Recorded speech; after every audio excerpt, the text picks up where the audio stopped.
buenas tardes para todas las personas presentes en este auditorio que amablemente el Departamento de Sociología, la Facultad de Ciencias Sociales de la Pontificia Universidad Javeriana nos presta para una cita que ya se ha hecho tradición desde hace mucho tiempo.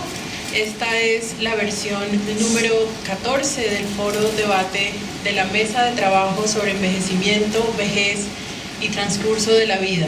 Un nombre largo para un propósito muy noble, nada más y nada menos que el de darnos cuenta de que vivimos envejeciendo, no hay otra manera, y qué dicha que así sea. Muchísimas gracias por estar aquí con nosotras, las personas que formamos parte de la mesa de trabajo.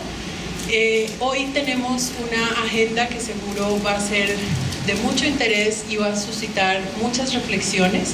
Les hemos entregado a la entrada en el registro un papelito en el que hay la posibilidad de escribir sus preguntas para las personas panelistas, y vamos a estar muy pendientes quienes estamos aquí de la mesa para recibirlas durante el foro debate y hacérselas llegar a nuestras invitadas especiales el día de hoy. Queremos saludarles oficialmente a nombre de la Mesa de Trabajo sobre Envejecimiento, Vejez y Transcurso de la Vida, y para hacerlo invito al micrófono a Elisa Dulcey Ruiz de la Mesa de Trabajo.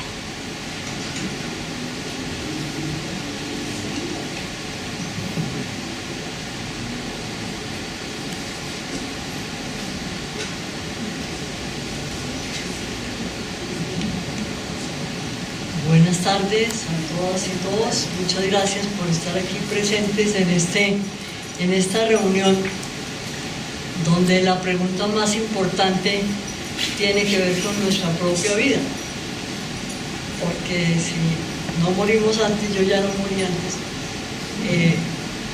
todas las personas o muchas más probablemente llegarán a la vejez. Y la pregunta por la vejez es como lo que nos convoca en este momento. O sea, ¿qué pensamos acerca de la vejez? ¿Y qué pensamos acerca de las personas viejas y acerca de yo mismo como persona vieja? Dicen que, estoy acordándome que el orden de los factores en las preguntas no altera, pero a veces sí altera el producto.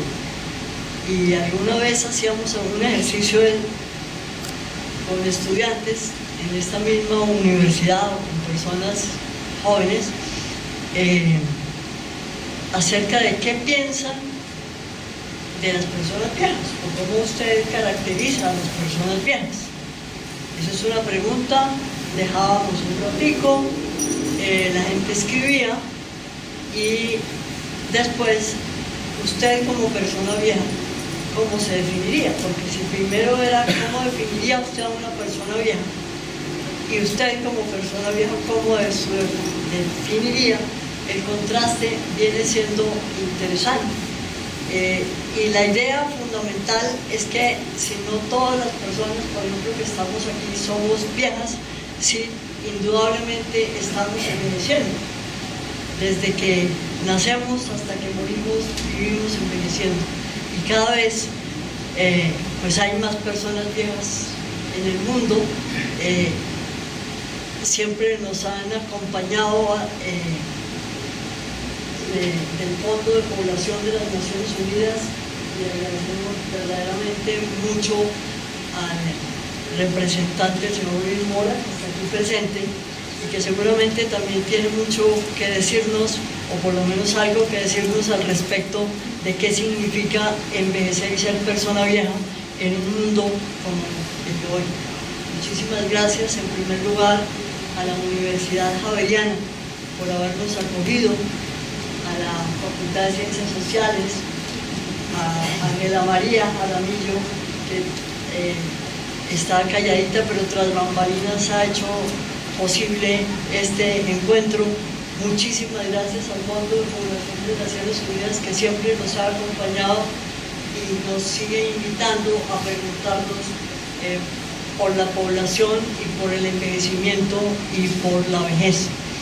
el hecho de que nosotros hagamos en la mesa de trabajo, tenemos una mesa de trabajo sobre envejecimiento y vejez, y generalmente es por esta época, en octubre al comienzo, que invitamos a preguntarnos por el tema del envejecimiento, de la vejez y de la vida.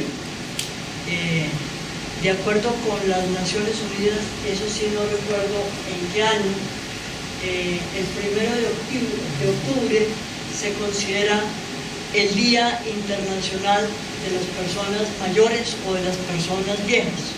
Mi interpretación personal es que ese día es para recordarle al mundo, para recordarle a todas las personas que vivimos envejeciendo y que si no morimos antes, llegaremos a la vejez, pero ya unos cuantos hemos llegado, yo por ejemplo. Yo les doy la bienvenida y el agradecimiento, con reiterado agradecimiento a la Universidad Javeriana que nos acoge, con reiterado agradecimiento al Fondo de Población de las Naciones Unidas y con reiterado agradecimiento a Lina Paola que nos está coordinando y a las personas que nos van a conversar acerca de qué pensamos acerca del envejecimiento y de la vejez y cómo son los derechos humanos. Yo entiendo que una pregunta sobre derechos humanos que se nos olvidaron los derechos humanos en ese artículo de las personas viejas, para que se lo olvidamos. Muchísimas gracias.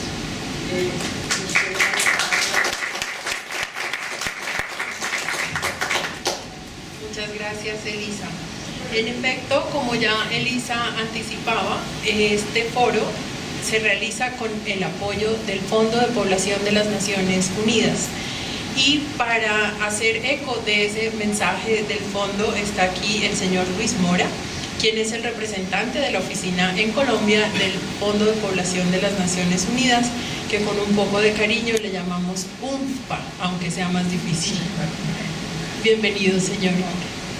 Muchas gracias, buenas tardes. En primer lugar quisiera agradecer la amable invitación a participar en este importante foro. Saludar, por supuesto, a la doctora Elisa Dulce Ruiz, directora de CEPSINGER y también presidenta de la mesa de trabajo. Es realmente un gusto estar acá. También a la señora Liliana Rodríguez de la Confederación Colombiana de Asociaciones de Personas Adultas Mayores, a la señora la investigadora y docente doctora Ángela Jaramillo de la Universidad Javeriana, Facultad de Ciencias Sociales, y por supuesto a las panelistas, profesora Mónica Natalia Sánchez, profesora Lucía Riaño y profesora Lina Paola Lara. Realmente un gusto estar en el día de hoy con todas y todos ustedes y agradecer también su participación. Si yo tuviera que responder casi de manera personal a la pregunta cómo van nuestras actitudes hacia la vejez, diría que probablemente bastante mal, ¿no? En el sentido de que nos encontramos en el mundo contemporáneo con una enorme paradoja, y es que nunca habíamos tenido una población tan envejecida, nunca habíamos tenido una esperanza de vida tan alta, y por otro lado nunca habíamos tenido tanta resistencia a envejecer. Es decir, vivimos en sociedades, sobre todo lo que podríamos llamar las sociedades más modernas, ¿no? O aquellas sociedades o ámbitos de las sociedades más avanzadas donde hay realmente una, obsesión casi por mantenerse joven y por mantener diferentes aspectos, ¿no? De la juventud, ya sea desde la apariencia, digamos, a otros aspectos, ¿no?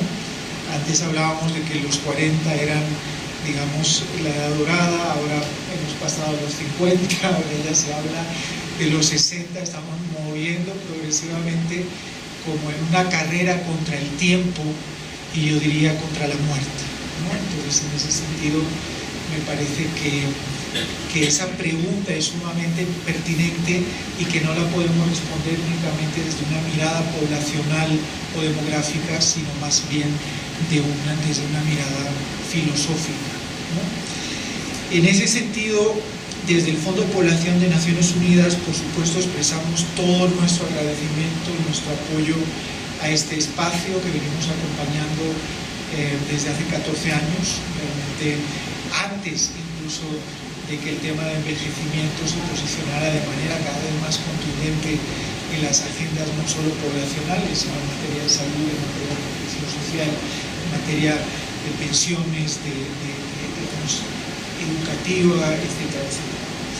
Y en ese sentido también, digamos, me gustaría mencionar que, como ustedes probablemente saben, en noviembre del año pasado, del año 2022, la población mundial por primera vez en la historia alcanzó la cifra de 8.000 millones de personas, ¿no? Siempre que hablamos, cada momento a lo largo de la historia en el que alcanzamos una cifra similar, se plantea el eterno debate de si somos muchos, si somos pocos, es decir, realmente si este planeta puede albergar una población que ha crecido enormemente, que supuestamente ese crecimiento se va a desacelerar, pero que así todo en los próximos 30, 40 años vamos a seguir aumentando millones de personas hasta llegar a los 9.000, los 10.000 y eventualmente más de aquí al año 2100, ¿no? Entonces, en ese contexto, cuando analizamos la población mundial y esos 8.000 millones, hay dos rasgos fundamentales, ¿no? Un rasgo fundamental que tiene que ver con que la población mundial en la gran mayoría de los países se encuentra en proceso, podríamos llamar, de estancamiento o de crecimiento. La fecundidad ha decrecido de manera generalizada a nivel mundial. En este momento, como humanidad, ni siquiera alcanzamos la tasa de reemplazo, ¿no? Lo cual podríamos verlo como, digamos, un rasgo positivo y que, digamos, de alguna manera aligeraría ese peso de la población mundial. Pero del otro lado, aunque hay excepciones, fundamentalmente el continente africano, que es sobre todo el África subsahariana, que en los próximos 20 años, 30 años va a aumentar, va a aportar más de 1.000 millones de personas a la población mundial. Y el otro gran rasgo, la otra característica es justamente el proceso, digamos, de envejecimiento de la población mundial, ¿no? Entonces nos encontramos con un proceso de reducción drástica de la fecundidad y con un proceso en el que esa población mundial envejece también de manera acelerada. Entonces, en ese contexto, las Naciones Unidas en las últimas décadas, en particular, como saben, el año pasado se cumplieron los 20 años de lo que llamamos el Plan de Acción Internacional de Madrid sobre el envejecimiento, que actualmente forma parte de la Agenda 2030 de Desarrollo Sostenible, ha venido poniendo, digamos, en la agenda global el tema del envejecimiento de la población, ¿no?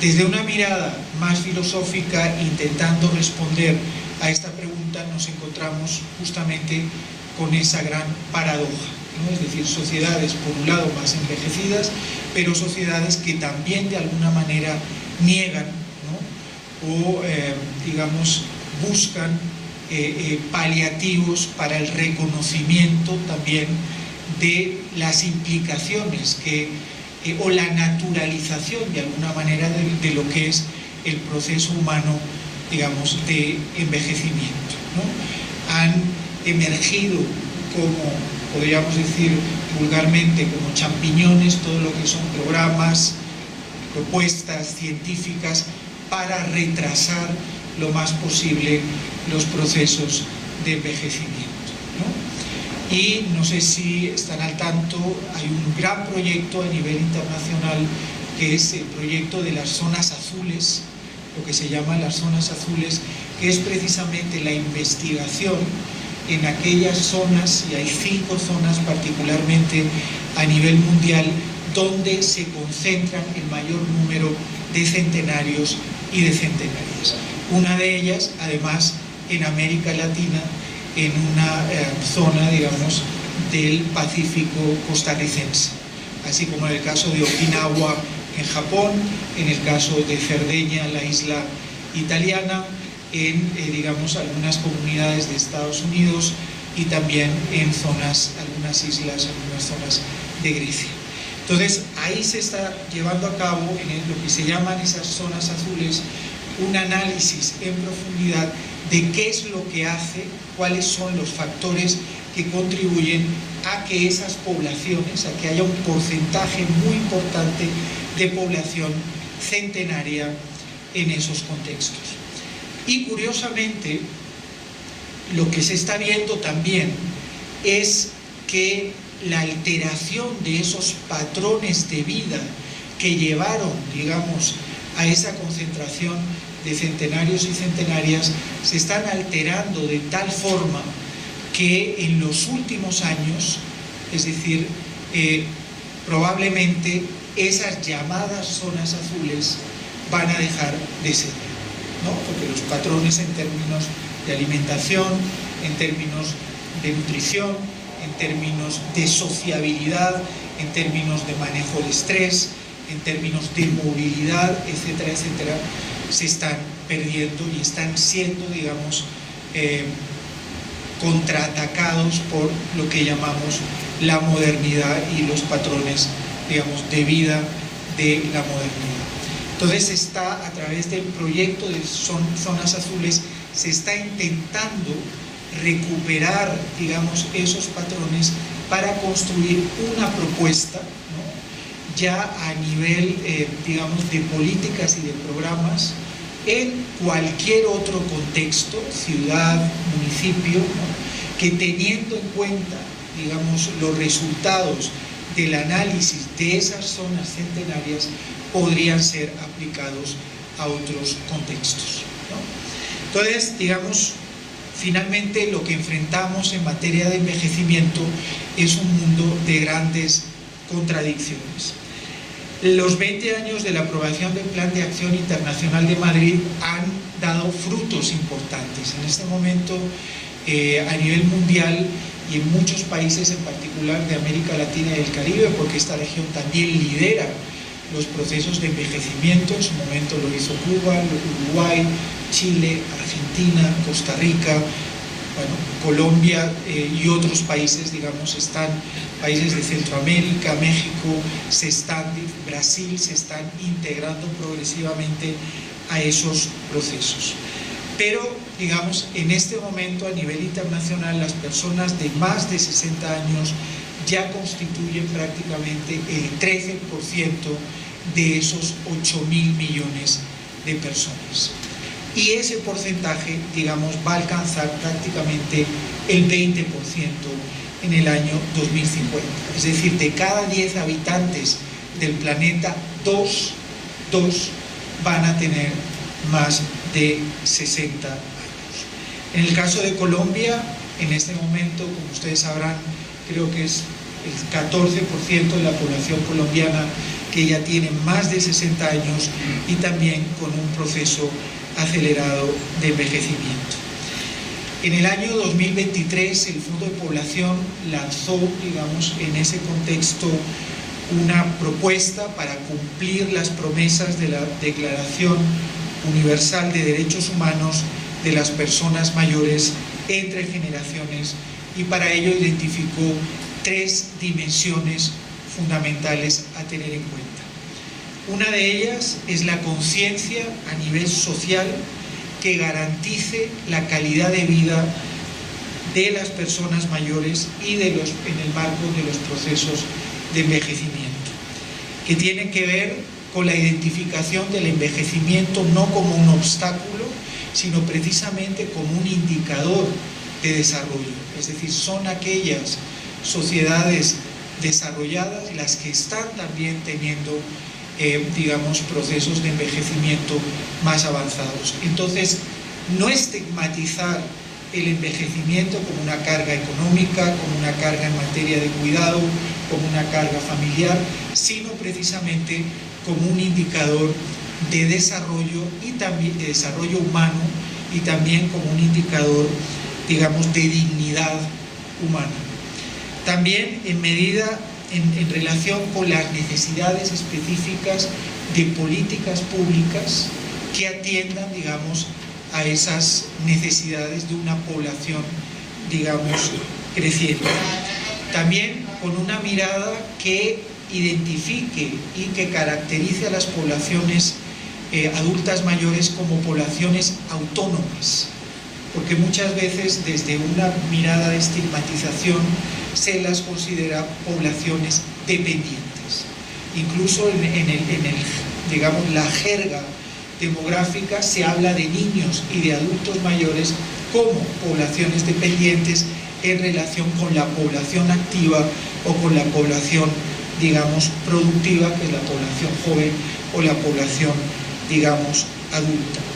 Se hizo un gran énfasis en el tema de la no discriminación y la no exclusión de esas poblaciones, y también en relación con el tema de que son poblaciones que, en la medida de las posibilidades y de su voluntad, pueden y deben permanecer activas socialmente y seguir aportando, digamos, socialmente a sus comunidades y a sus países. El segundo aspecto, digamos, que se enfatizó fundamentalmente es la mirada de género al proceso de envejecimiento. Sabemos que son las mujeres, digamos, las que lideran las esperanzas de vida más altas, las que lideran también el porcentaje mayor de población envejecida, pero muchas veces son las que se enfrentan también a situaciones de mayor vulnerabilidad cuando llegan a esa edad adulta mayor, ¿no? Son las mujeres adultas mayores las que, digamos, tienen mayor porcentaje de pobreza, digamos, en situación de pobreza, mayor porcentaje de no acceso a la protección social, de no acceso, digamos, a la atención médica. Y entonces se hizo todo un llamado específico para tener en cuenta la situación diferencial, digamos, de las mujeres adultas mayores. También en el sentido de la salud física, la salud mental, pero también en relación con los temas de salud sexual y reproductiva. La salud sexual y reproductiva ha sido durante mucho tiempo un tabú cuando se trata del proceso de envejecimiento. Igual que ocurre con la población discapacitada, que muchas veces es vista como una población asexuada, la población adulta mayor también es vista en muchas ocasiones como una población asexuada, como una población que no tiene necesidades en materia de salud sexual y reproductiva. Muchas veces desde las políticas de salud el límite está en la edad reproductiva de las mujeres. Se llega de los 15 a los 49 años, y a partir de los 49 años es como si las mujeres no tuvieran necesidades específicas en materia de salud sexual y reproductiva vinculadas con la menopausia y vinculadas, digamos, con otros procesos. Y en tercer lugar, se enfatizó todo el tema de seguir profundizando la necesidad y la disponibilidad de datos sociodemográficos sobre la situación de las poblaciones adultas mayores, incluyendo también, digamos, datos cualitativos sobre percepciones, sobre, digamos, vivencias, subjetividades de lo que es el proceso de envejecimiento y de cómo se vive ese proceso de envejecimiento, no solo por parte de la población y la persona que envejece, sino también por parte de su entorno. Entonces, en ese sentido, yo quisiera quizás ya para finalizar, rescatar la mirada de, digamos, de los países en desarrollo. Es decir, cuando se habla de envejecimiento y cuando se habla de poblaciones, de necesidades de políticas públicas para la población envejecida, generalmente se asumen los paradigmas y las propuestas de políticas fundamentalmente de los países desarrollados. Tenemos el caso de los países nórdicos, tenemos el caso también de los países, algunos países asiáticos como puede ser Japón, como puede ser Corea del Sur, los países, digamos, europeos en general, que son de alguna manera los que lideran las propuestas, ¿no?, en materias de políticas públicas. Y que está bien, ¿no? Es decir, que han hecho aportes fundamentales y que como el proceso de envejecimiento en estos países se dio antes, obviamente tienen una experiencia y un recorrido mucho mayor en respuesta en materia de política.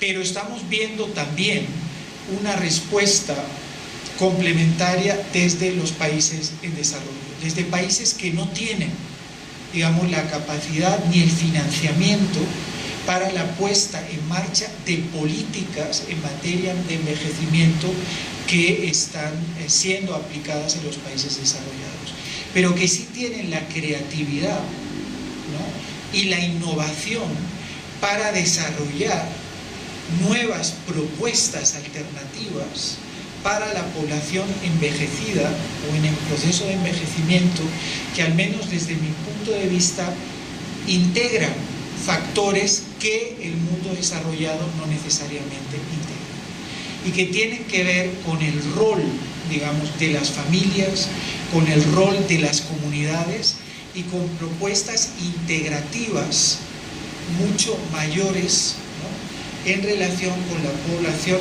en proceso de envejecimiento y su entorno, que muchas veces vemos es uno de los grandes déficits de las políticas en los países más desarrollados. Entonces yo creo que en este momento tenemos una variedad, digamos, de experiencias a nivel internacional que el Fondo de Población con todo gusto puede poner a disposición y que en algún momento quizás pudiéramos organizar también un debate sobre esa variedad de políticas que se están dando a nivel internacional para ver qué funciona o qué no funciona, pero sobre todo en mi contexto, en un contexto como el colombiano, que además es tan dispar, porque Bogotá no es Cali, ni es el Chocó, ni es, digamos, La Guajira.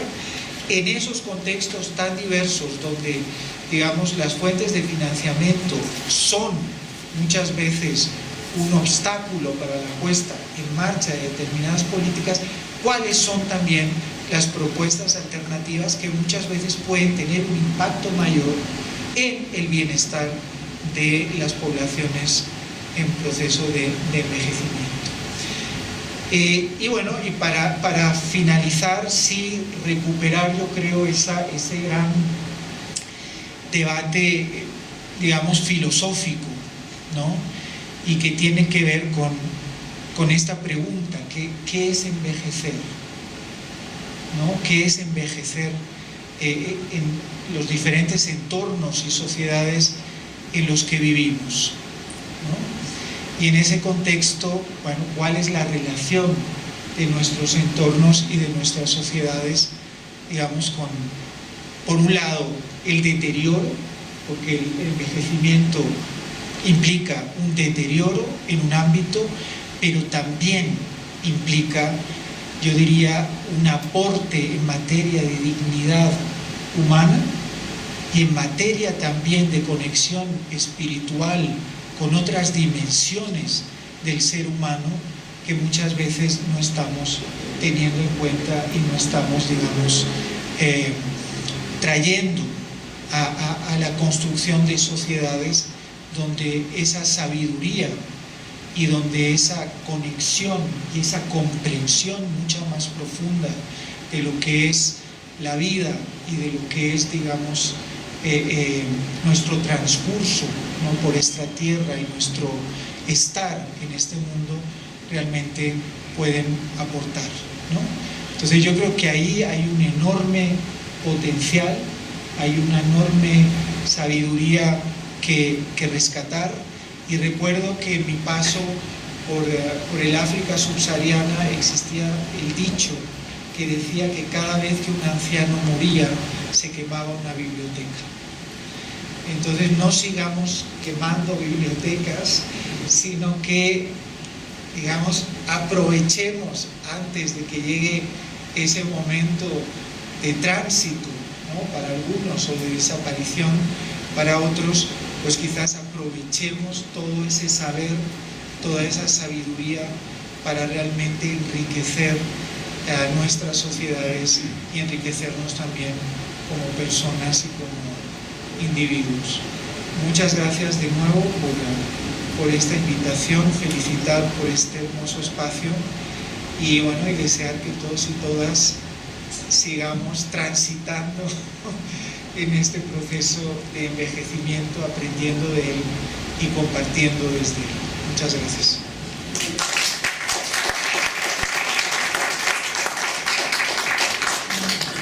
Muchas gracias, señor Luis, por ese saludo enriquecido del Fondo de Población. Elisa Dulcey Ruiz nos ha enseñado a lo largo del tiempo que las personas nos comportamos de acuerdo con lo que creemos. Eso es una verdad ineludible. Probablemente resistirse a la vejez, que es fundamentalmente el momento en el que más tiempo hemos vivido, es, como mencionó el señor Luis, resistirse a comprender el proceso de envejecer que ocurre a lo largo de la vida. La vejez no es una sorpresa, no debería serlo, porque se va construyendo cada día.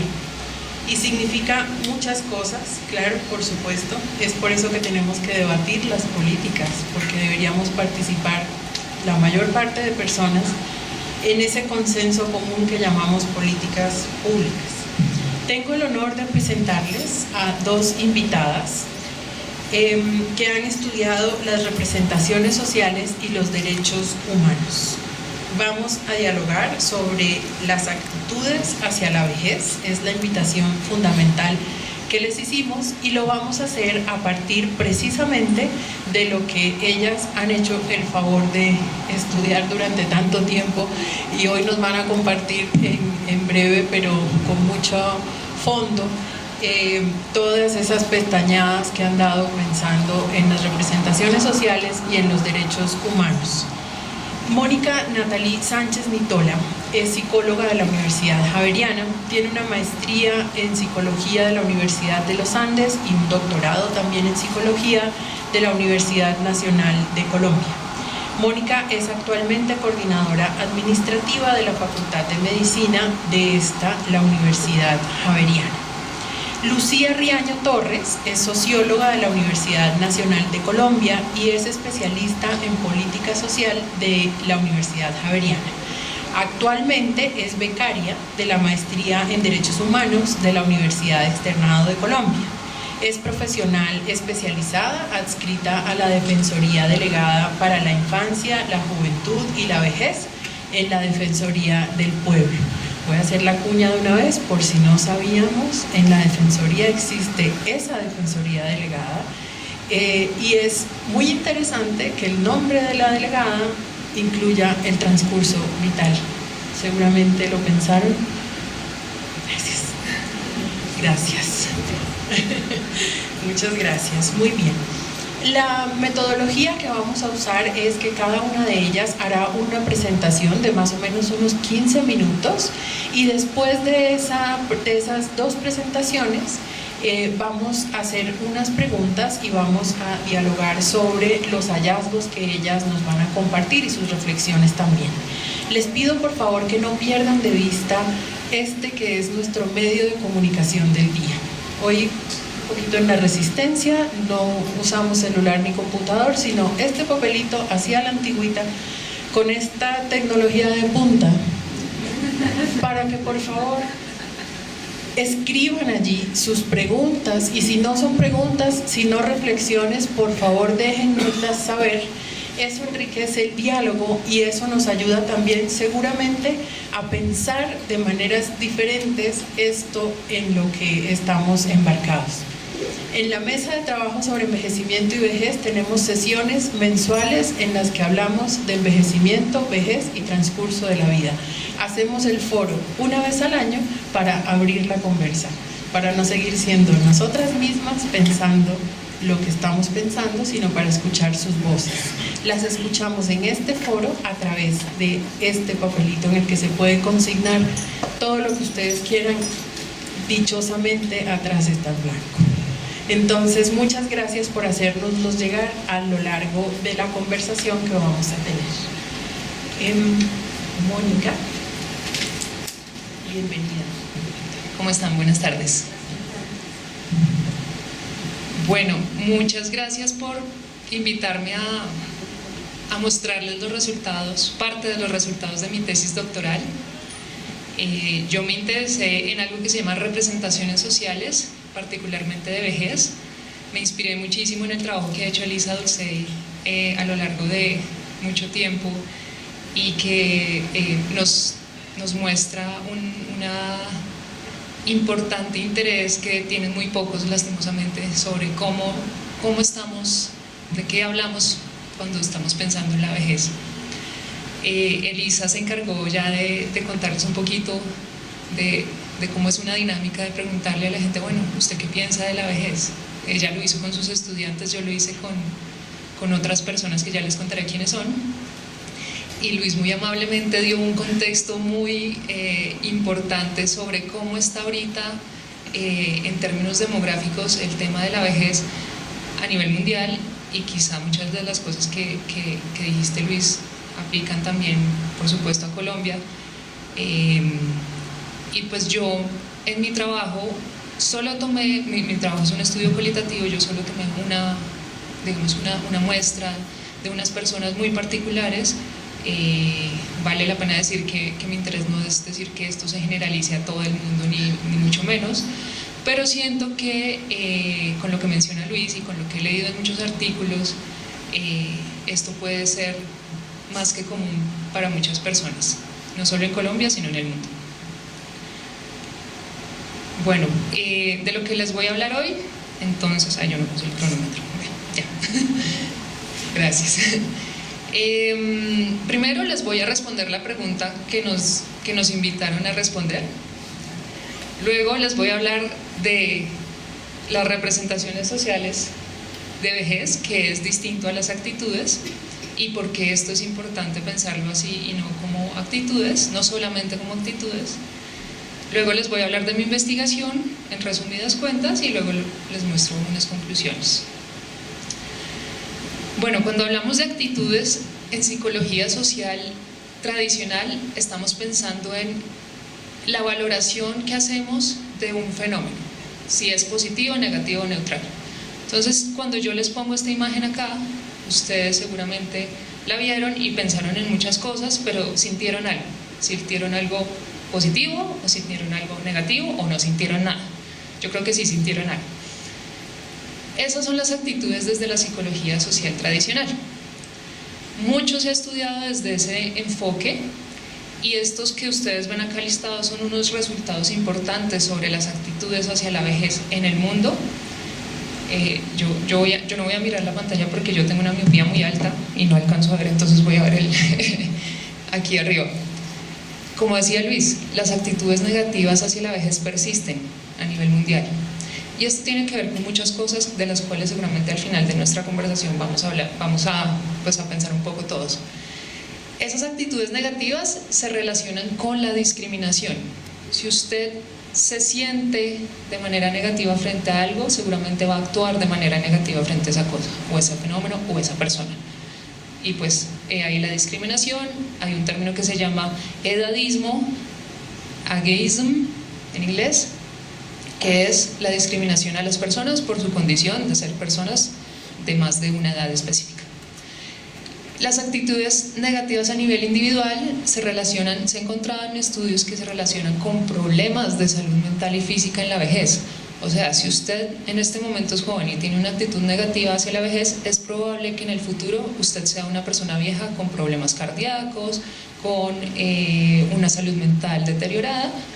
Y bueno, Hasta ahí llega la investigación, pues discuten algunas cosillas, pero bueno, esa es la conclusión de la investigación. Si ustedes necesitan las referencias, por supuesto después se las doy. Percibir que otras personas, si yo percibo que otra persona, si yo soy una persona vieja y percibo que en mi contexto las actitudes son negativas hacia la vejez, eso va a tener una implicación en mi bienestar.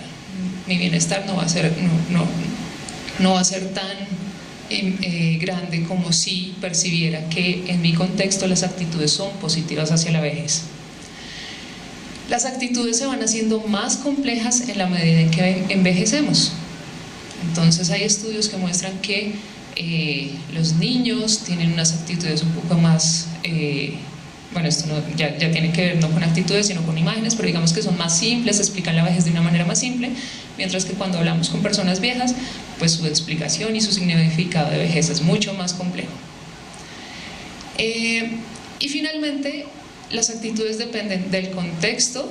Entonces hay, por ejemplo, un estudio que muestra que en poblaciones chinas las actitudes hacia las personas viejas son más positivas porque tienen algo que se llama confucianismo y digamos que en su forma y su estilo de vida ha permitido que se valoren más a las personas viejas, mientras que en poblaciones, por ejemplo, las estadounidenses, las actitudes hacia las personas viejas son más negativas, también por sus condiciones culturales.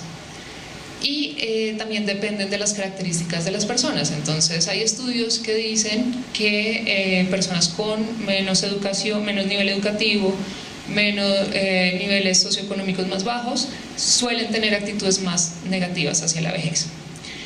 Estas cosas son muy interesantes, son resultados bien interesantes, pero en estos estudios se quedan ahí. Y entonces uno dice, bueno, ¿y por qué? ¿Cierto? ¿Por qué todo esto? ¿Por qué prevalecen las actitudes negativas? ¿Qué conocimientos están circulando en el discurso cotidiano? Cuando yo hablo con mi mamá, cuando yo hablo con el jefe, cuando yo hablo con mi amiga sobre vejez, que están favoreciendo que esas actitudes sigan siendo negativas o que sean positivas, puede ser. ¿Cómo se relacionan las representaciones, ahorita les explico qué es, con la organización de la vida misma? O sea, cómo lo que yo pienso y digo sobre vejez tiene que ver con cómo he vivido y con cómo organizo mi vida como persona vieja o como persona joven, y qué temas culturales sostienen esos discursos de vejez. Cuando hablo de temas culturales me refiero, por ejemplo, a las ideologías, por ejemplo, a las representaciones colectivas, que es una teoría que las sociólogas presentes seguramente conocen muy bien. Bueno, ¿por qué no quedarnos con las actitudes? Entonces ya les mencioné que las actitudes son la valoración positiva, negativa o neutra. Las representaciones sociales, un concepto propuesto por un psicólogo francés que se llamaba Sergei Moscovici, y él decía que las representaciones sociales no solamente se trata de descubrir las actitudes que subyacen a un fenómeno, sino además de qué imágenes están acompañando esas actitudes, qué cosas están diciendo las personas sobre ese fenómeno particular, en nuestro caso la vejez. Y este estudio de las representaciones sociales nos permite comprender un poquito más a nivel de la complejidad de lo que es ser viejo y de lo que es pensarse como viejo y pensar a otros como viejos. No solo me quedo en, pues me siento bien o mal, me gusta o no me gusta, sino entiendo, bueno, esto que se está diciendo, cómo se construye, de dónde salió, cómo está funcionando, de qué le sirve a las sociedades pensar que los viejos son tal y tal. Esas, digamos que son las posibles respuestas que uno podría encontrar si se acerca a la vejez desde este enfoque de las representaciones sociales. Y algo muy importante es que las representaciones sociales se construyen cuando hablamos, o sea, cuando nos comunicamos con los otros, en nuestros grupos particulares, pero también se ven influenciadas por lo que llega desde afuera, de los medios de comunicación, hoy por hoy desde las redes sociales. Entonces, bueno, mi trabajo intentó develar un poquito todo esto que les estoy diciendo. Vamos a ver cómo lo hice. Como les mencionaba, fue una investigación cualitativa, tuve 40 participantes, las velitas de arriba son más porque eran personas con más edad, que nacieron entre 1932 y 1957. Esa era una característica. Luego estaban los que eran más jóvenes, que nacieron entre estos años, 1973 y 1992. También quise comparar personas que vivían en contextos rurales y contextos urbanos, y entonces para el contexto rural me fui a una vereda en Boyacá, en Duitama, que se llama La Trinidad. Para contextos urbanos me quedé aquí en Bogotá, particularmente haciendo entrevistas a personas que viven en localidades que ya por términos demográficos se sabe que son localidades con mayor cantidad de personas viejas. Bueno, y allí arriba está lo que hice: entrevistas autobiográficas, cuestionarios sobre vejez y observaciones. Como resultados, me toca rápidamente. Aquí se ven los 4 grupos: jóvenes rurales, jóvenes urbanos, viejos rurales, viejos urbanos, y estas son las imágenes de lo que tienen estos grupos sobre la vejez. ¿Qué es lo que dicen ellos sobre la vejez? Cuando yo les pregunto ¿qué es ser viejo? Y muchas otras preguntas, y también cuando les pregunto por su vida, ahí también develaron mucha información sobre lo que piensan de vejez. Pues encontré cosas muy comunes. Por ejemplo, en todos los grupos, si se dan cuenta, hablaron de las enfermedades. O sea, la idea de vejez para ellos se relaciona con enfermedad, con soledad, con necesidad de protección, con cansancio, con inutilidad. Pero hay unas pequeñas diferencias. Entonces, por ejemplo, los viejos urbanos también hablan se enfocan mucho en el tema de la apariencia física, las canas, y también como de lo que hago con mi cuerpo. Entonces, ¿soy inútil o no soy inútil? Ese tipo de temas se discutían cuando hablábamos de vejez. Algo muy interesante es que yo identifiqué que para cada grupo ellos tenían unos espacios ideales donde deberían estar las personas viejas. Por ejemplo, los viejos urbanos hablaban mucho de hogares geriátricos, instituciones de salud, lugares de ocio. Mientras tanto, los viejos rurales hablaban de los sitios de trabajo, sus parcelas, sus cultivos. Los jóvenes urbanos no reconocían un espacio particular para los viejos, y eso es muy interesante porque entonces ¿dónde deberían estar? Y los jóvenes rurales hablan de la casa. Los viejos deberían estar en su casa. También identifiqué en quién personificaban a la vejez, es decir, qué persona para ellos era la que, si pensaban esta es una persona vieja, hablaban de ella. Pues los jóvenes, los viejos urbanos hablaban de otros viejos, no de ellos. Los viejos rurales hablaban de ellos mismos y también de otros. Los jóvenes urbanos hablaban de sus abuelos y conocidos, y los jóvenes rurales hablaban de sus papás y sus vecinos. Fíjense que ahí ya uno va notando ciertas diferencias en cómo están viviendo estas personas y qué identifican sobre la vejez. Bueno, otra cosa bien interesante es que yo me di cuenta que cuando hablaban de vejez, generalmente estaban mencionando 2 grandes categorías: el cuerpo y las relaciones sociales. Particularmente la categoría del cuerpo, lo que más mencionaban eran las enfermedades. Esto es para todos los grupos, no para alguno en particular. Mientras que cuando hablaban de relaciones sociales, hablaban de la soledad. Es decir, la representación social de vejez en estos 4 grupos está enmarcada. Los marcos discursivos que Elisa ya conoce muy bien son la enfermedad en el cuerpo y la soledad de las relaciones sociales. Y frente a los temas culturales que subyacen a la representación social de vejez, una cosa bien interesante, y creo que Elisa lo mencionó en su bienvenida, es que las personas suelen tener una dicotomía entre yo-otro. Entonces muchos estudios han mostrado que, como decía Elisa, cuando a uno le preguntan por su propia vejez, uno dice una cosa, pero cuando le preguntan sobre la vejez de otro, dicen otra cosa. ¿Por qué? Psicológicamente hablando, hay un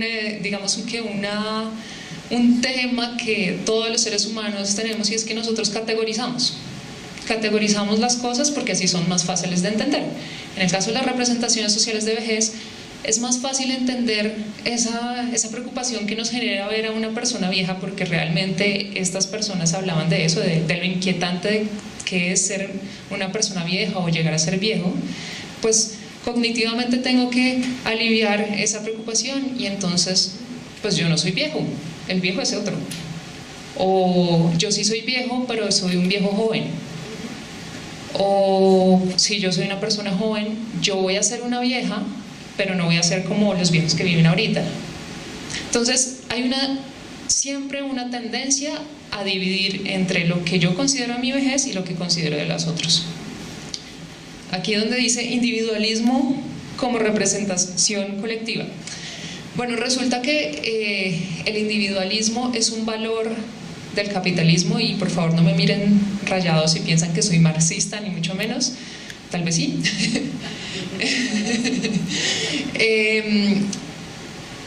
Muchos discursos sobre la vejez, debajo de esos discursos está la idea de que tenemos que ser autónomos, porque eso le sirve a la economía. Tenemos que ser independientes, porque eso le sirve a la economía. Tenemos que ser saludables. ¿Por qué?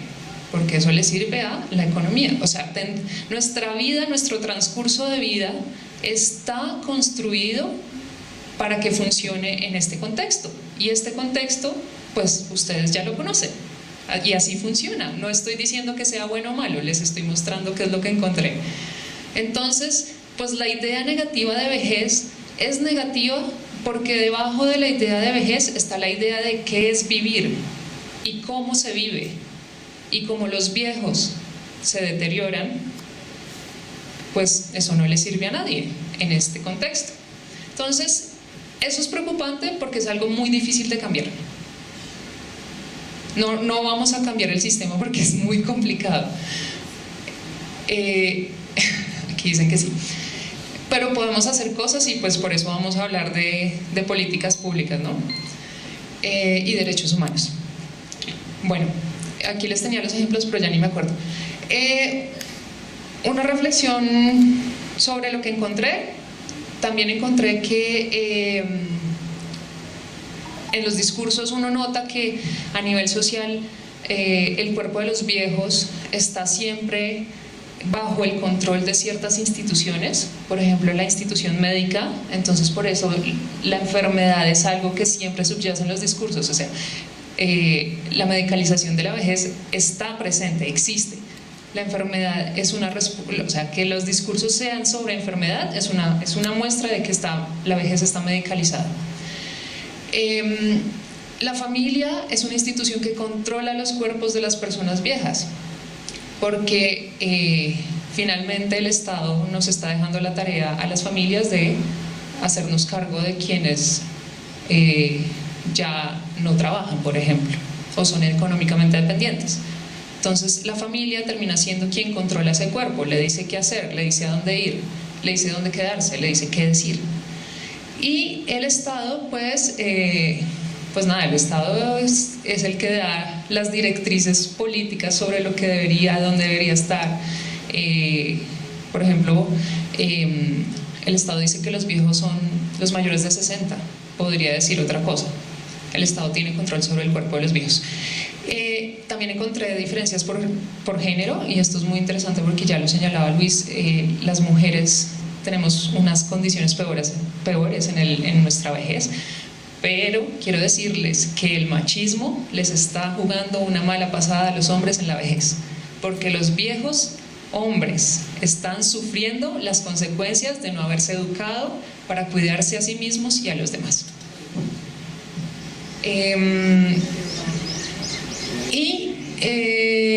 Bueno, respecto a la soledad, ¿cuánto me falta, Lina? ¿Ya terminé? Ok.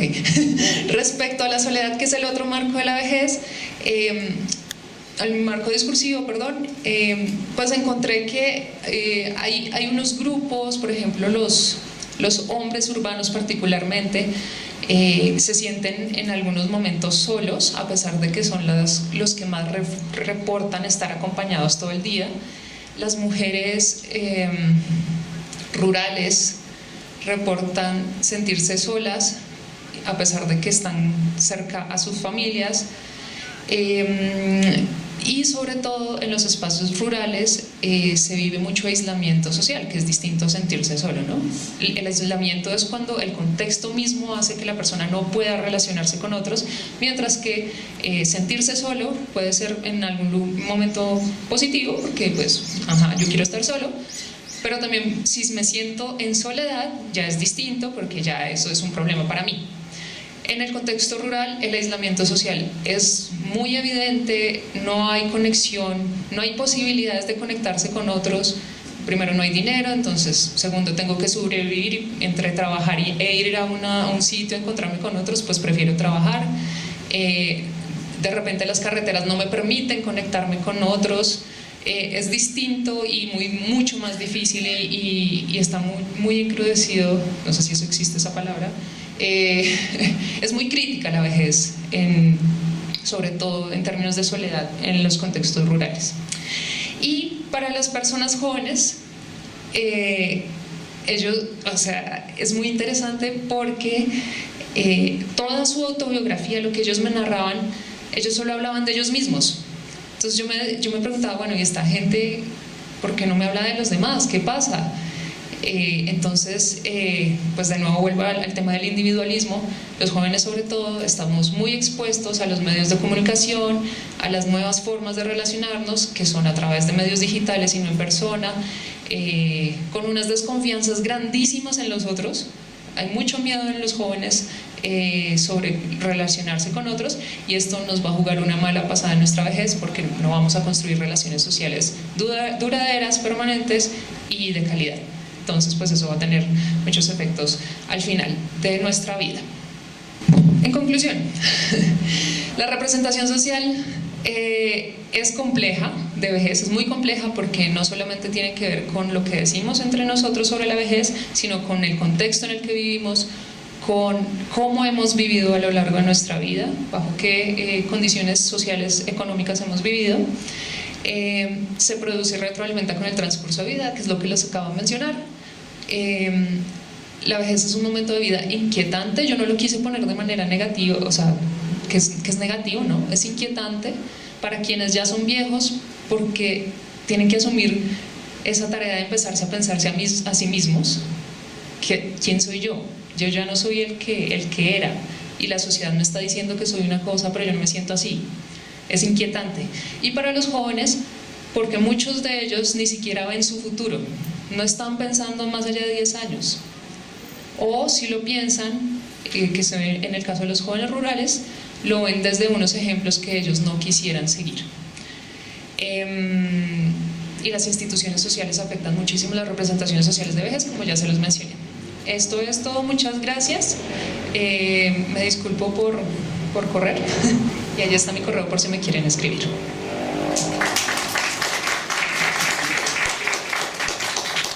Muchas gracias, Mónica. Lucía, bienvenida.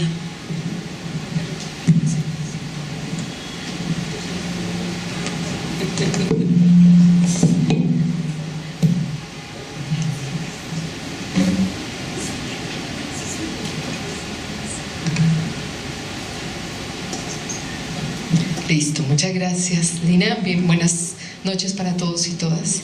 En nombre de la Defensoría del Pueblo, un saludo especial de la doctora Vanessa Martínez Tobón, defensora delegada para la infancia, la juventud y la vejez, y tal como tú lo dijiste, Lina, lo sospechaste, efectivamente se estructuró así, pensando en el transcurso de vida y poder conectar estas poblaciones. En la presentación como entidad que somos no gubernamental, sí estatal, no dependemos de gobierno nacional ni departamental, sino que somos una institución nacional de derechos humanos.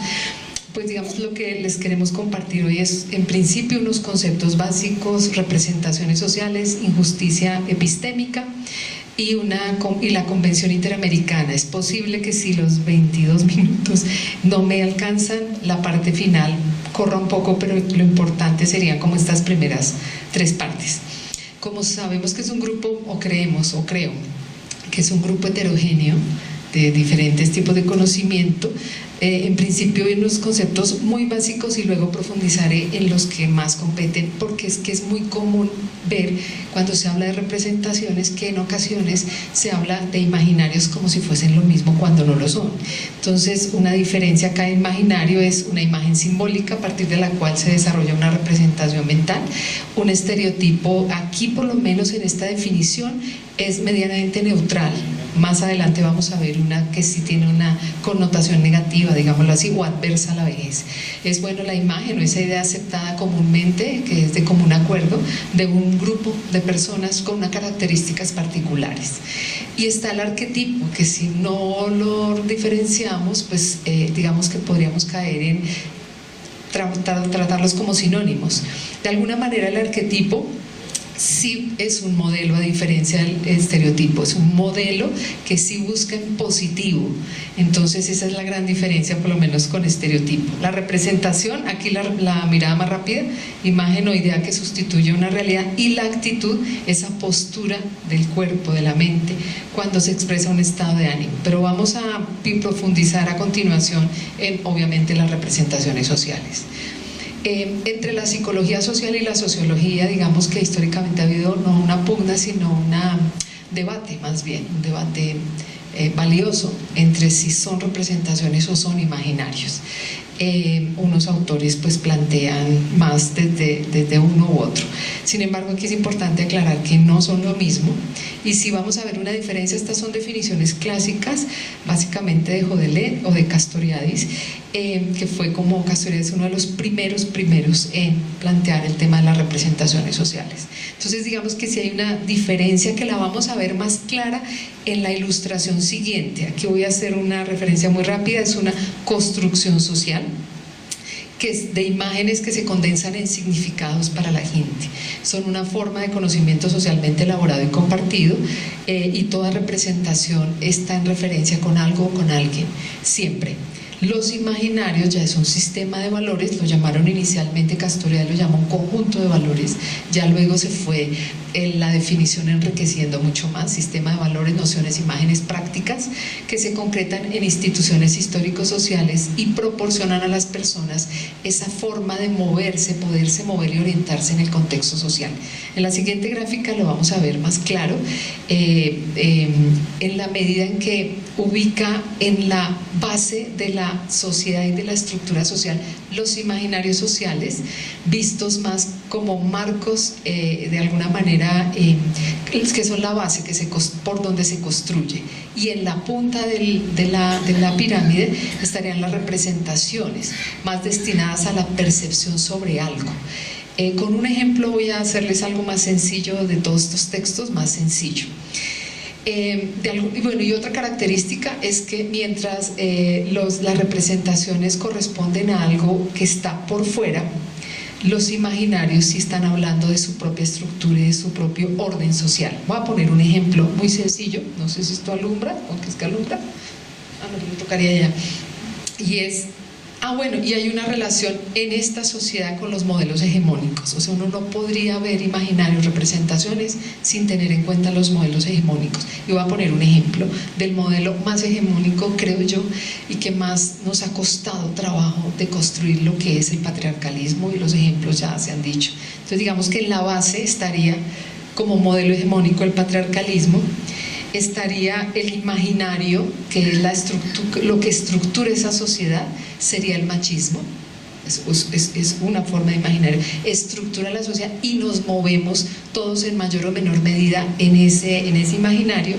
Y la representación es todo aquello, como lo dice acá finalmente, lo que hace que algo suene bien, que sea aceptado para todos y todas. Entonces, en el representación, una de tantas, no sé, seguro que todos y todas han escuchado esa frase: un hombre en la cocina huele ¿a qué? A gallina. Entonces, fíjense cómo se relacionan los tres elementos para verlos. Sin embargo, vamos a ver aquí rápidamente los estereotipos en la vejez. Esta sí es una presentación que tenemos de siempre, son muchos, pero hay autores que sostienen que los estereotipos no son ni positivos ni negativos, que hay estereotipos positivos. Nosotros desde la Defensoría del Pueblo nos alejamos de esta definición en la medida en que miremos la definición. Si un estereotipo es una percepción exagerada, generalizada, simplificada, inmutable y preestablecida, no vemos cómo hay posibilidades de que generalizando un grupo en estas características se pueda pensar en un estereotipo positivo. Sin embargo, bueno, está para el debate. Hay muchos estereotipos, pero digamos que los más comunes está el de que las personas mayores son sabios y sabias, y este estereotipo, aunque pueda sonar bien, tiene un riesgo enorme, y es el de concebir a las personas que toda persona por el hecho de envejecer es sabio y sabia, o sea que pues no es cierto. Hay muchas personas mayores que cometen delitos, que afectan niños, que abusan de niños y niñas, etcétera, etcétera. Bueno, el de volver a ser niños, pues esto sí es que es muy duro porque desconocen por completo el trayecto de la vida. Enfermedad es igual a discapacidad, a fragilidad, a vulnerabilidad, y bueno, cosa que no es cierta. Entonces aquí vamos viendo cómo se van enriqueciendo un poco más las definiciones con otra. Actitud, ya eso sí lo va a pasar muy rápido porque Mónica nos hizo una muy buena en este sentido. La actitud, claro, es una predisposición aprendida, es lo que quisiera señalar, y si es aprendida, entonces es susceptible de ser desaprendida, y tendría que necesariamente trabajarse mucho en estas actitudes. Estoy hablando a nivel de política pública, por ejemplo, para poder desaprender todas esas actitudes adversas a la vejez y al envejecimiento. Hice un ejercicio a propósito de la pirámide para mirar, a través de algo dije voy a mirar el tema de la representación del cuidado en la vejez en lo que está en las redes, en internet. Y oh sorpresa que el 90% de las imágenes eran de mujeres atendiendo hombres o de mujeres atendiendo otras mujeres, pero eran mujeres siempre. Y lo que también me di cuenta, los resultados de mirar eso fueron los siguientes. ¿Qué representación tomé? La representación social de salud y cuidado. ¿Qué es? Alude al conocimiento que socialmente se ha elaborado y se ha establecido y se ha compartido. Estamos de acuerdo en que orienta la respuesta de los sujetos ante la salud y el cuidado. Y haciendo relevancia al modelo hegemónico del patriarcalismo, lo que vi en todas las imágenes, en la mayoría, era que siempre el cuidado, la persona cuidada era la persona mayor. La persona cuidadora era joven, siempre, en todas las imágenes. No hay una donde un cuidador sea persona mayor. Y lo que pasa en nuestras realidades, en las familias, en los hogares, es todo lo contrario. ¿Quién es el cuidador? Por lo general, la persona mayor, de otras personas mayores, de nietos, de niños, etc. Está en femenino todo el tiempo. Femenino es el cuidado y el cuidador es femenino por lo general. Muy pocos hombres se encuentran. Y cuando vi la característica de esa foto, por ejemplo, la cuidadora era una persona afro, busqué una imagen donde una persona blanca o mestiza cuidara a una persona negra, casi no encontré. Y donde encontré, va a ser la siguiente imagen, muy, muy preocupante. El tipo de actividad, ahí muestro ya la siguiente, bueno, lo de interseccionalidad, espero que no se me olvide. Estas son las dos imágenes. No quiere decir que todo sea así, que todas las imágenes, pero sí la gran mayoría. En la imagen donde la cuidadora es una mujer afro y el cuidador es un hombre blanco, están en una actitud, digamos, de atención y de bienestar. La diferencia con la imagen siguiente, donde el hombre es el cuidador, es que, y lo dice abajo, ella le está ayudando a llenar formularios. Es decir, hay también un tema pareciera, a ojos de muchos seguramente no sea tan relevante. A mis ojos siempre ha sido relevante la imagen, lo simbólico, lo que está detrás de una imagen. Entonces, mientras uno seguramente sabe leer y escribir, no dice, ¿no? Pero no sabe leer y escribir, y es afro. Entonces, y bueno, y hay otro, lo último que quiero decir en términos de género, pero en este caso teniendo en cuenta a los hombres, ya en mi experiencia familiar y de mi trabajo, lo más común que he encontrado es que, y lo dijiste tú muy bien, el cobro que le está haciendo el machismo a los hombres en su vejez, es porque de muchos escuché que no les interesaba ir al médico porque si iban al médico se enfermaban. Entonces, muchos se han negado a ir al médico de todos los estratos socioeconómicos. Esto no es un tema de ricos o pobres, de todos, y por supuesto que esto pues es una señal.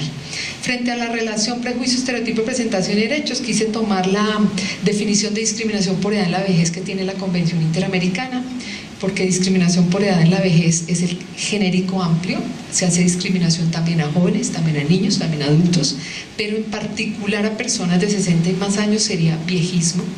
Entonces, esta definición que tiene la Convención dice: cualquier distinción, exclusión o restricción basada en la edad que tenga como objeto anular, restringir, limitar, etcétera, el goce y ejercicio de los derechos en igualdad de condiciones y las libertades fundamentales, por supuesto, para evitar. Entonces, aquí uno puede ver la relación entre prejuicio, estereotipo, representación y derechos en una definición muy sencilla, pero bueno.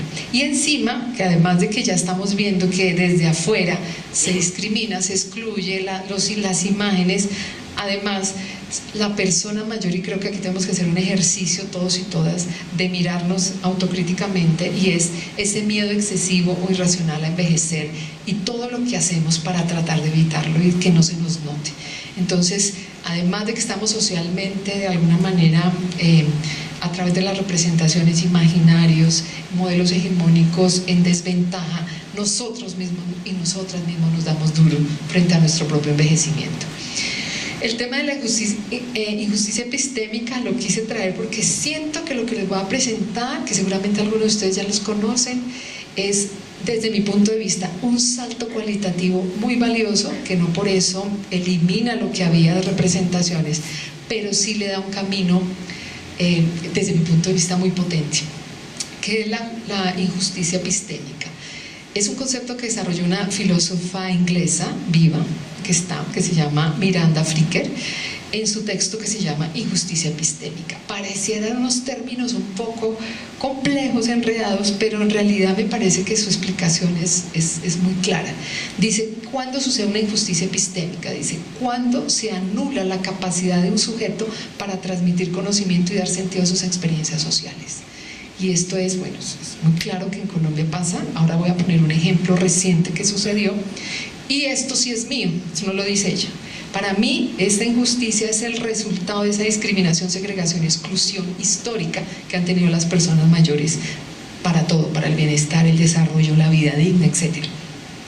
Entonces, por eso me parece tan potente, porque siempre se habla de discriminación, pero no se habla de eso que genera, cómo se llama lo que genera. Sí, exclusión, pero me parece que aquí se precisa. Ahora ella dice: hay dos tipos de injusticia epistémica. Una, la testimonial, y es casi como individual, digámoslo así, lo entendí yo, cuando el emisor es desacreditado debido a los prejuicios que de él se tiene la audiencia que lo está escuchando. Y la injusticia hermenéutica se produce ante la incapacidad de un colectivo de comprender la experiencia social de ese sujeto debido a una falta de recursos interpretativos. Para ponerlo en palabras más sencillas, les voy a contar el ejemplo de exactamente lo que sucedió esta semana. En la W entrevistaron a uno de una persona indígena, integrante de la indígena que hicieron la toma a la revista Semana. Y a mí realmente me pareció, leía esto y oía cómo lo estaban atacando, en la medida en que no era solamente, bueno, el tema de si la toma y la violencia, eso digamos aparte, pero de un momento a otro no sabían ya cómo, porque él trataba de explicar, es una persona de otra cosmogonía, de otra lógica, trataba de explicar que era que la revista Semana no los trataba de X forma justa. Y le terminan preguntando, porque él dice pues que debería haber como una política pública para esas revistas, para... no, entonces usted, ¿quién cree que lo debe financiar? Y entonces empieza un bombardeo de preguntas. ¿Quién debe financiar? Él debe saber entonces sobre economía, sobre absolutamente todo para responder, y terminan diciendo, bueno, y entonces una política pública, ¿cómo sería esa política pública? O sea, exactamente aquí vi este ejemplo, que en términos puede ser un poco complejo, en un ejemplo cotidiano de nuestra vida, cómo sucede esto. Claro, la autora, además de desarrollar estos dos conceptos tan valiosos para mí, me parece, también plantea salidas, y dice: así como hay una injusticia, planteo justicia testimonial y epistémica, resumida. Obviamente el libro es mucho más rico, pero traje las principales. Entonces dice, no, primero tenemos que desarrollar nuevas formas de analizar la ética del poder en nuestra vida en cuanto a sujetos de conocimiento. No podemos con las mismas categorías y conceptos de siempre intentar comprender algo hoy. Entonces, por un lado. Segundo, significar que ese sujeto de conocimiento, que por ejemplo en Colombia es un sujeto muy reducido, un poco, el sujeto de conocimiento se reduce, no hay la posibilidad de que todos podamos serlo y deberíamos serlo, se refleja más adecuada en una condición socialmente situada, es decir, siempre que una persona hable, lograr entender desde dónde está hablando y cuál ha sido su situación para comprender por qué sus palabras. Pero esta es la parte que más me gusta de todo lo que plantea. Ella pone el ejemplo, toma el ejemplo de otro autor sobre el tema de acoso sexual en las universidades. Hay varios ejemplos de las universidades y dice por qué siempre se estila que cuando una mujer está diciendo en un escenario familiar o laboral que fue víctima de acoso, de abuso sexual, hay mentes que todavía, personas que todavía piensan, pero es que esa loca qué, o sea, esa loca qué está diciendo. Y es porque estamos cometiendo este tipo de injusticia, deberíamos cambiar la mirada de quien lo está pensando y decir, en esclarecer, amplificar nuestra concepción, pero el problema está en el oyente, no en el emisor. Ella plantea que el problema está en el oyente y eso me parece muy interesante. Bueno, esto dice que no debe ser solamente en ciertos escenarios, sino que eso tiene que ir a lo institucional, a las políticas públicas, programas, planes y proyectos. O sea, tendría que necesariamente llegar allá. Y finalmente, esa es la misma idea, cambiar la mirada, que nos permita ver a través del espacio negativo, de la injusticia epistémica, comprender demandas normativas que nos declama la vida. Esto me pareció a mí, yo sé que tiene algunos términos complejos, pero es interesante. Me quedan 5 minutos en donde quise traer al final en relación la Convención Interamericana, porque a pesar de que no estaba contenida en nuestros temas, nos parece que siempre hay que contarlo, porque es posible que en el auditorio de cerca de más de 40 personas haya una que tal vez no conoce nunca y ha oído la Convención Interamericana. Bueno, para nosotros es muy importante que sepan que una convención es un instrumento de carácter normativo que se firma, en este caso en derechos humanos, entre estados. ¿Con qué fin? Producir efectos jurídicos para garantizar derechos y obligaciones entre las partes. Colombia ya se adhirió. ¿Y qué significa que Colombia se adhiera a un instrumento como estos? Una definición que a mí me gustó mucho, que me dieron un profesor, y es cuando el Estado cede soberanía para que desde afuera estén haciendo seguimiento y control. Cede soberanía. Las dictaduras no ceden soberanía, las dictaduras se cierran y no les importa lo que piense la comunidad internacional. Entonces, esta convención ha sido ratificada y adherida, dependiendo, por 11 países. Nosotros fuimos el país número 9 en el año 2022, y fue adoptada esa convención en Colombia a través de la ley 2055-2020. Su estructura es un preámbulo, 7 capítulos, 41 artículos, 27 derechos protegidos. El objetivo de la convención no puede ser otro que el de promover, proteger, asegurar el reconocimiento y pleno goce y ejercicio en condiciones de igualdad de todos los derechos humanos y las libertades fundamentales de la persona mayor, a fin de contribuir a su plena inclusión, integración y participación en la sociedad. Aquí están los 27 derechos. Solo la Defensoría del Pueblo quiso adicionar 3 derechos más, porque nos parece, no fue que la convención se olvidó o intencionalmente los dejó por fuera, no, es que es una negociación de cerca de 35 países para tratar. Entonces, los países que no tienen avances jurisprudenciales o legales en un derecho, pues no, algunos no se incluyeron, pero nosotros en un compendio normativo, además de trabajar esos 27 derechos, trabajamos el de alimentación y nutrición, porque en la convención está unido solo a salud, y sabemos que no es solo salud. Es salud, pero no es solo salud, es cultura, es muchas otras cosas.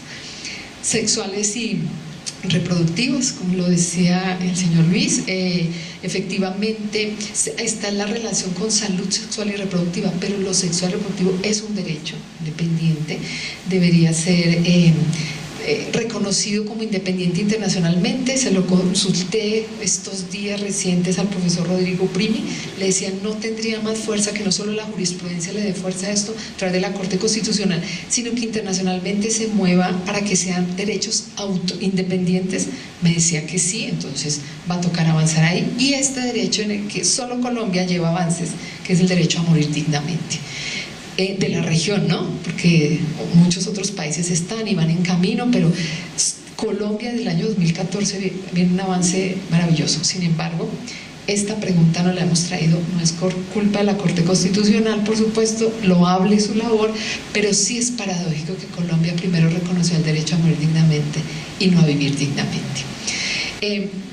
Hay directrices de política pública, medidas afirmativas, otros componentes de ahí, no solamente el tema de obligaciones de los estados. Los mecanismos, ya empezó a funcionar el mecanismo de seguimiento de la Conferencia de los Estados Parte, porque era a partir del país número 10, ya son 11, ya empezó a funcionar. De hecho, ya sacaron su primer informe temático, la primera vez que la OEA, la Comisión, saca informe temático de personas mayores. ¿Qué sigue?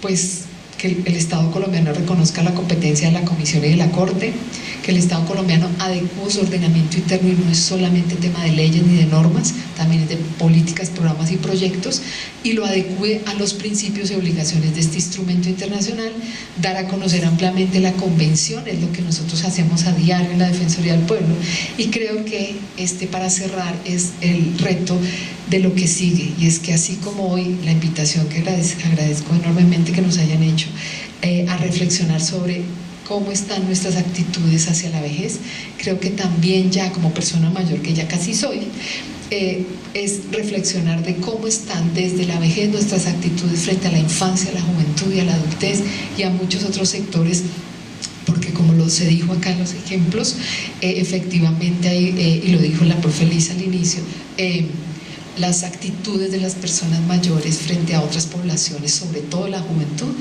no toda es bastante fuerte. Entonces básicamente eso era lo que les queríamos compartir, la frase con la que siempre cerramos, que amamos. Lo que no podemos es seguir siendo una sociedad en la que la edad te obliga a dejar de ser tú misma, tú mismo. Muchas gracias.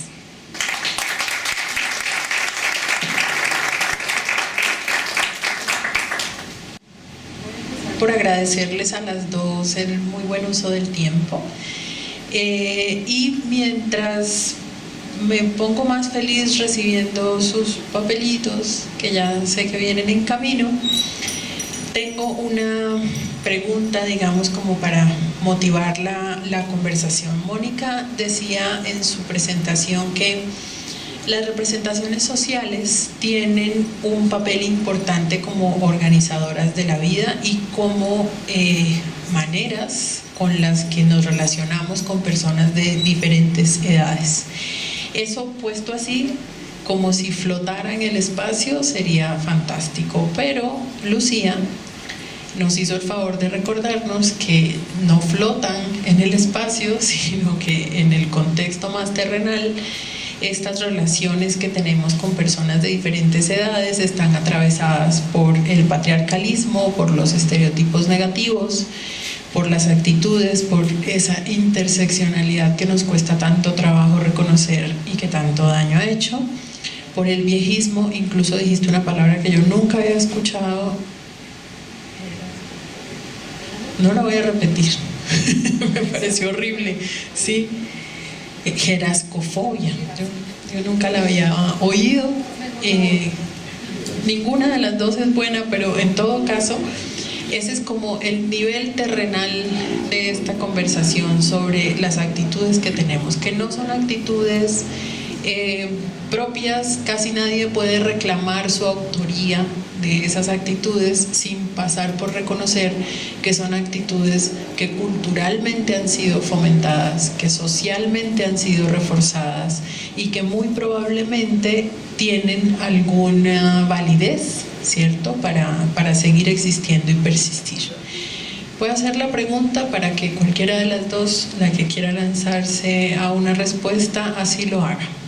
Cuando piensas en un contexto que favorezca las actitudes positivas hacia la vejez, ¿cuál se te viene a la mente? Así como a la primera. como experiencia interesante. ¿Conoces alguna o has idealizado alguna? ¿Quién quiere? Yo, de lo que he leído, he encontrado que el contexto en donde mejor posibilidades hay para que se encuentren actitudes positivas hacia la vejez es un contexto en donde hay personas de todas las edades y que comparten pues la vida. Esto porque no hay el riesgo de que las personas jóvenes se imaginen o digamos tengan unas ideas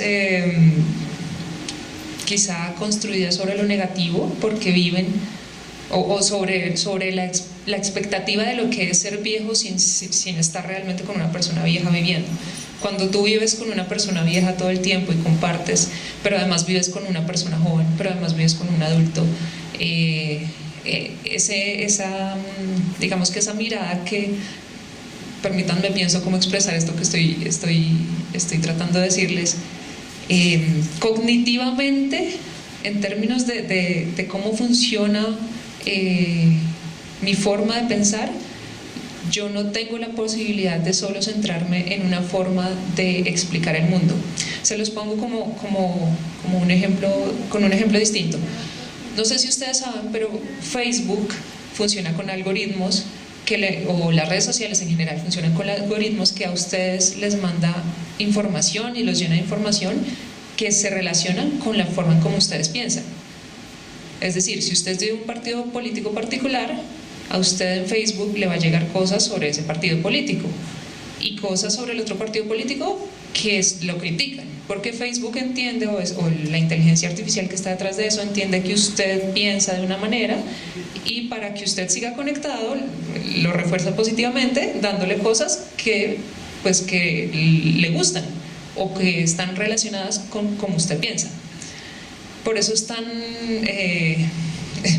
paréntesis, por eso es tan terrible que solo nos basemos en las redes sociales para relacionarnos con las noticias, por ejemplo. Pero esto, ¿a qué viene? A que si nosotros solo vivimos solo jóvenes con jóvenes, pues no vamos a entender qué es ser viejo. Y si solo viejos con viejos, pues no vamos a entender qué es ser joven. Porque vamos a pensar en la juventud desde nuestra posición, como nosotros vivimos la juventud, pero no como los otros están viviendo la juventud. Lo que mencionaba Melba, igual los jóvenes. Entonces, ese es como un primer punto que habría que tener en cuenta. Las relaciones intergeneracionales a lo largo de la vida.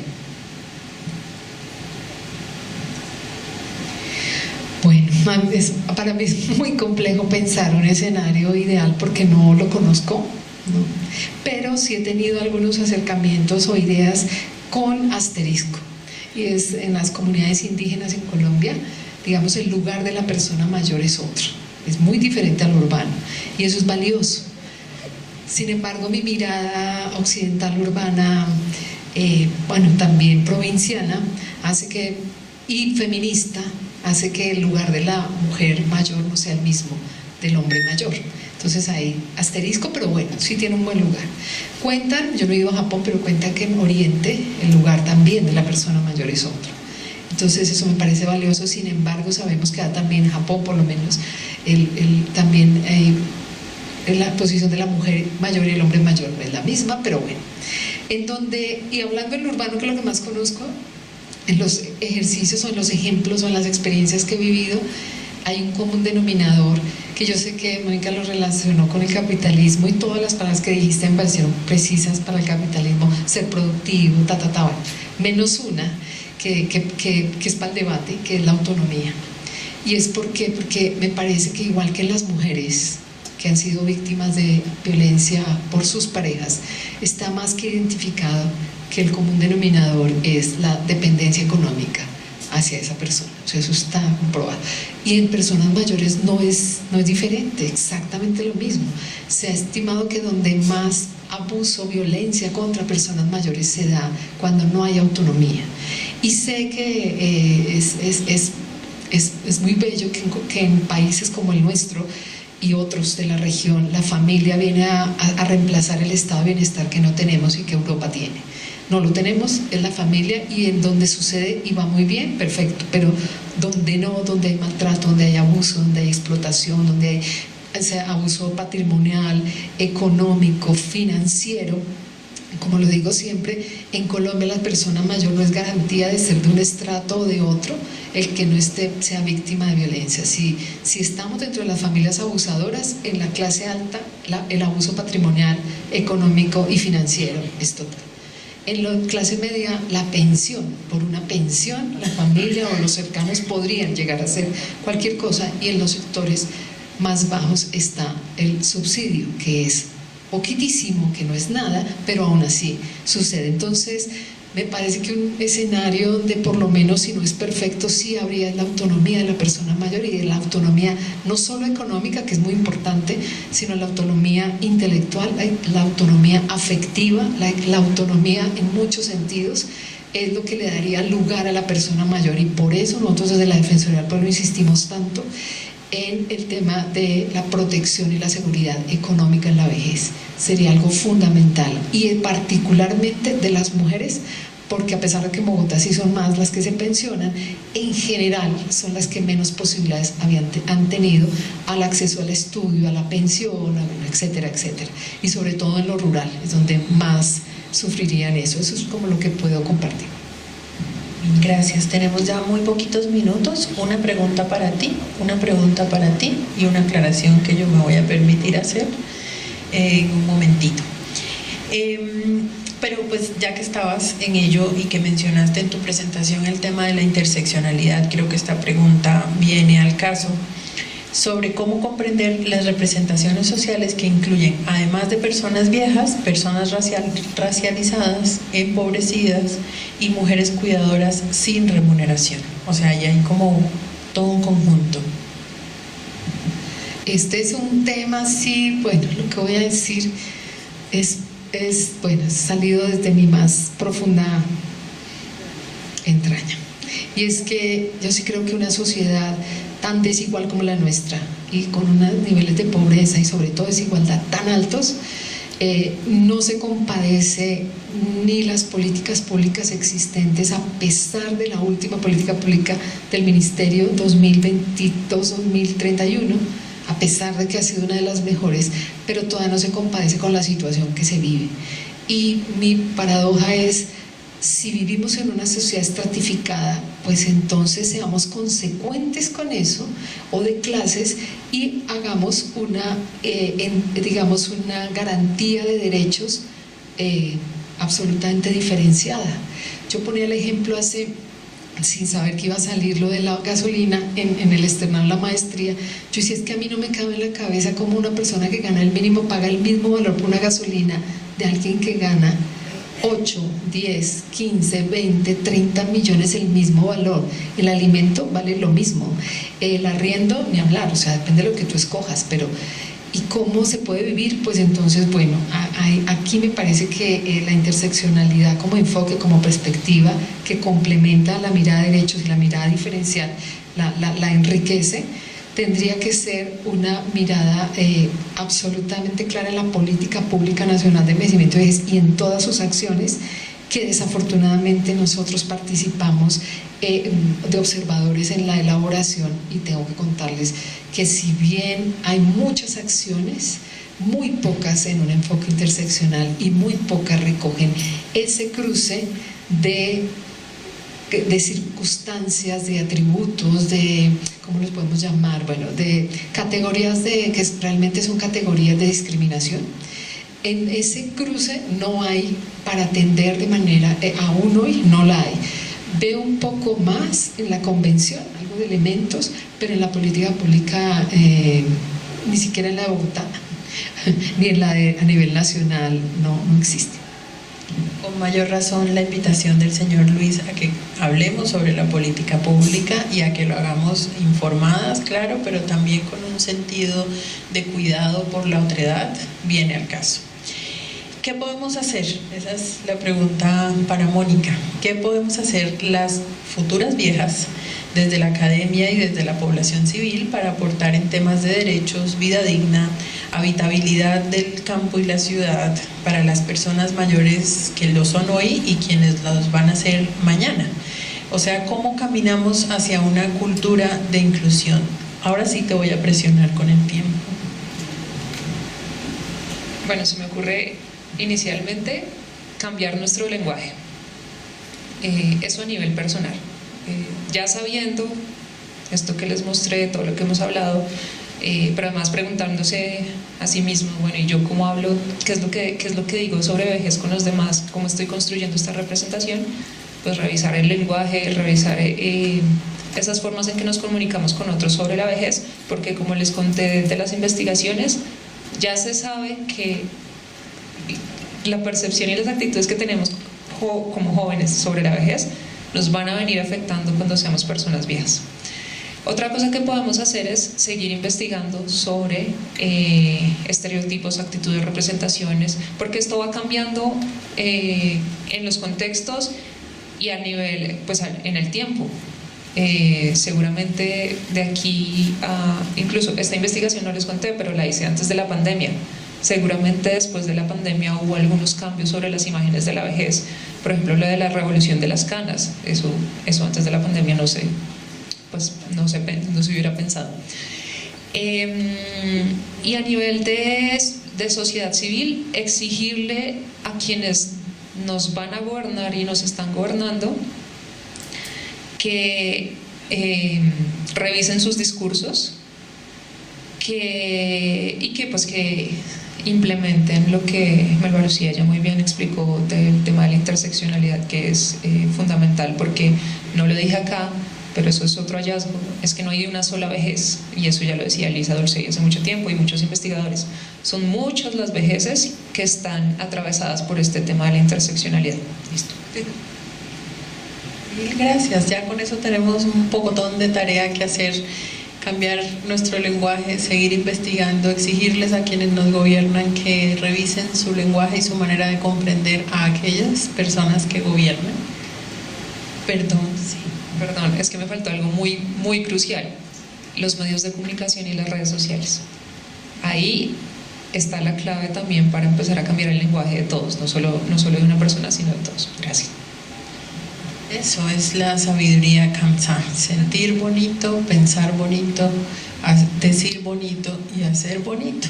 Qué bonito fuera que fuéramos lo suficientemente valientes para reconocer que envejecer es la única manera que tenemos de vivir, y lo suficientemente valientes para reconocer que las vejeces son muchas, que no hay una sola manera de llegar a ese momento de la vida y que la información es clave. Saber esto cuanto antes, cuanto más temprano sea, tanto más interesante para organizar la vida, para reconocer a las otras personas, para cuidar de sí misma y de las demás personas. Ustedes han sido infinitamente amables y ustedes dos en particular han sido muy, muy amables en considerar compartir su experiencia de trabajo, de investigación y los hallazgos de sus muchas horas dedicadas a pensar por qué nos comportamos como nos comportamos con las personas que ya son viejas y por qué creemos lo que creemos y en consecuencia tenemos las actitudes que tenemos hacia las personas que tienen una edad distinta de la nuestra. Muchísimas gracias. Vamos a dejar la grabación de esta conversación en el canal de YouTube de CEPSIGER, también en las redes de la Confederación Colombiana de Psicología, que son las dos organizaciones que hacen posible la mesa de trabajo, y por supuesto aquí estamos a sus órdenes todas las veces que sea necesario pensar en vivir, envejecer, o sea, todos los días. Muchísimas gracias.